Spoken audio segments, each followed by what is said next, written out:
When we say Celts, it often feels like we're talking about a people who are there, and not there. A shadow moving across Europe, leaving behind beautiful objects, ferocious wars, tribal names, and then vanishing. And that's exactly why I call them the ghost people of Europe, not because they were invisible, but because we almost always see them through fog and mirrors, that is, through the eyes of their enemies and through archaeological fragments.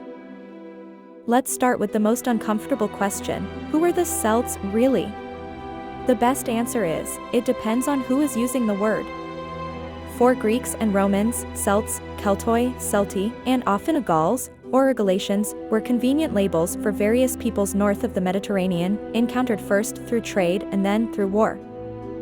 It wasn't a passport or a single flag, it was an external name, stuck onto a world made of tribes, alliances, rivalries, and local identities. And here the first, myth versus reality, is born. Myth: the Celts are a single, cohesive people, with an identical culture from Ireland to Turkey. Reality: the Celts are a galaxy of different communities, with linguistic and cultural similarities, but without a central empire and without a capital to unify them. That's why, when you look for them in books, they slip away, not because they didn't exist, but because they refuse to be locked into a single definition.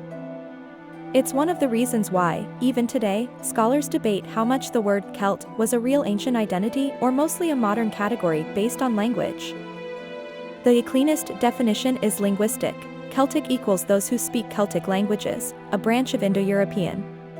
This idea, however, is relatively recent in the history of the concept. In the 18th century, the scholar Edward Lewid recognized families of Celtic languages, today often explained as Brythonic and Goidelic.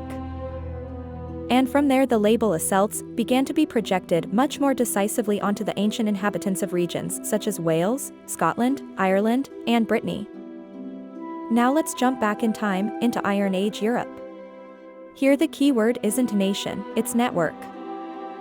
Between roughly the 8th and the 5th century BCE, with regional variations, in many parts of Central Western Europe we see a material culture that archaeologists often associate with early Proto-Celtic speakers. This is the world we call Hallstatt, famous for extremely rich sites and for the idea of powerful elites tied to mines, trade, and prestige. Then, from the mid-5th century BCE onward, another major phase emerges, Latin, which becomes almost synonymous with Celtic in the imagination because it's there that the sinuous, curvilinear, living artistic style explodes, especially in metalwork. And where do we find these Celts, or rather these Celtic worlds? Practically everywhere in temperate Europe and even beyond, from the Iberian Peninsula and its Celtiberian populations, to Gaul, to the British Isles, to pre-Roman northern Italy, all the way to parts of Eastern Europe and even into Anatolia, where the Galatians become a clearly recognizable historical presence. This geographic breadth is one of the reasons the word Celtic is so powerful and so dangerous. The bigger the map, the easier it is to oversimplify. At this point Rome enters the story, and with Rome comes the second great distortion, propaganda. Rome left us detailed descriptions, yes, but often self-interested ones. The barbarian serves to define the civilized. And so we get the Celts as savages, impulsive, ferocious.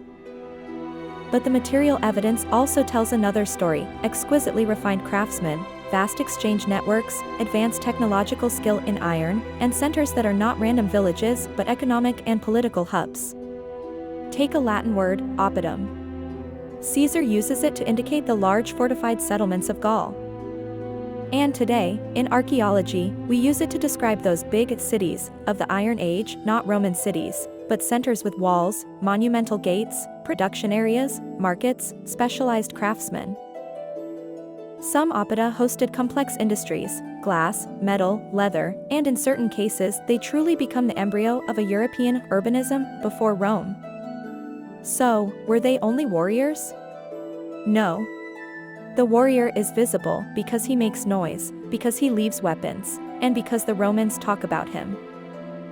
But the base of the Celtic world is agrarian, fields, livestock, villages, craftsmen, exchanges. The warrior elite exists absolutely, but it isn't a chaotic gang. It's a ruling class that builds prestige, alliances, and control of resources. And here we reach one of the most misleading pop culture images: horned helmets. They're a modern, theatrical symbol. In the real Celtic world you find headgear, helmets, decorations yes, but the idea of a standard horned helmet is mostly a caricature created much later. Still, be careful, it would be the opposite mistake to sanitize the Celts and suddenly make them peaceful. War mattered, raids, intertribal conflicts, migrations, mercenaries. And Rome feels that war on its skin. In the 4th century BCE, a Gallic leader linked to the Senans, remembered as Brennus, enters legend because his men reach Rome, the city is occupied and sacked, and Rome pays a ransom. It's a massive psychological shock, a trauma that remains in Roman memory for centuries. But the most fascinating part, in my view, is this: the Celts are not an anti-civilization. They are another civilization. A civilization that did not leave us written chronicles comparable to Rome or Greece, and precisely for that reason it forces us to read history differently. Through objects, landscapes, fortifications, rituals, and a few external testimonies that are often distorted. And here we arrive at the most mysterious chapter of all, religion and the Druids. This is perfect territory for myth. In the modern imagination, Druids are wizards in cloaks, guardians of cosmic secrets. The historical reality is more concrete and precisely for that reason, more unsettling. Classical sources describe figures who combine different roles: priests, philosophers, educators, judges. Strabo distinguishes bards, vates, and druids, and says the Druids, beyond studying nature, deal with moral philosophy. It isn't fantasy, it's an intellectual class holding up social order and the meaning of the sacred. The problem is that these descriptions almost always come from outsiders, often with an agenda. The Romans, for example, insist on certain monstrous aspects such as human sacrifice. Here we have to be honest, there are ancient sources that speak of brutal practices, but we must always ask how much is reality and how much is propagandistic stereotype. Pliny, for instance, connects the theme of sacrifices and Roman repression, also citing political decisions against certain practices. It's sensitive material, we can't turn it into a horror, and we can't pretend it never existed. And then there's repression. For Rome, some religious structures are not only religion, they are power, identity, the capacity to mobilize. In Britain, Tacitus recounts an impressive scene tied to the island of Mona, Anglesey, described as a center of resistance and sacred power, with rituals and figures that terrify soldiers precisely because they speak the language of myth and fear. Beyond Tacitus' literary emphasis, the message is clear: Rome views certain places and certain cults as political threats, not only spiritual ones. Now, the most important, myth versus reality point: the Celts do not disappear all in the same way. In many regions they are absorbed, Romanized, transformed. Some oppida become Roman cities. Some Celtic elites become provincial Roman elites. Elsewhere, especially where Rome arrives late or differently, languages and some traditions survive longer.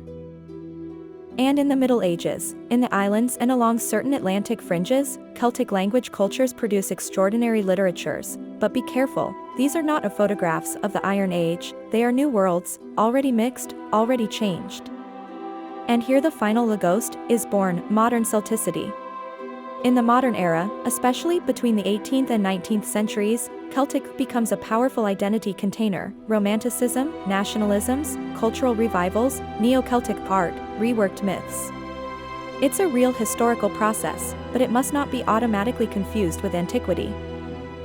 That's why many museums and scholars insist today, we must distinguish between Celts as an ancient category used by Greeks and Romans, Celtic as a linguistic family, and Celtic as a modern identity. So, if I have to say it in a single sentence, the Celts are the ghost people of Europe because you can't tell them as an empire, but as a mosaic.